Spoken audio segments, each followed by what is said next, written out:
Per Joan Pere actuar és com un joc, però tot joc té un final. La partida entre Ventura Pons i Joan Pere ha durat un mes.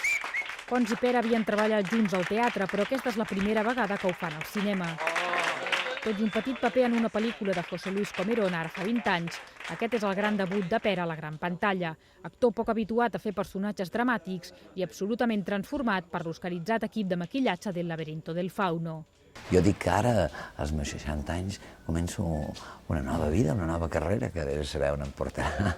És broma, no? Pons adapta l'obra teatral de Sergi Balbel Forasters, que explica la història d'una mateixa família que viu dos fets traumàtics amb 40 anys de diferència. D'una banda, la pèrdua d'un dels seus membres que pateix un càncer terminal, paper que interpreta Ana Lizaran, que ja va estrenar l'obra, i de l'altra, l'arribada d'uns nous veïns forasters. Tracta de l'ADN, no? De l'ADN que tots portem a sobre, tracta de la mort, tracta de la relació amb els demés, de com som estranys de nosaltres mateixos i sobretot té una estructura que em permet fer aquest tipus de pel·lícules que a mi m'agraden, no? D'anar endavant, enrere, etc. Que jo crec que aquest joc amb el temps i la ciutat, l'espai, etc. i els sentiments dona una gran agilitat narrativa. Joan Pere abandona la seva vis còmica per encarnar un personatge dramàtic. Soc actor còmic i fa molts anys que faig de còmic i estic acostumat a servir el gag.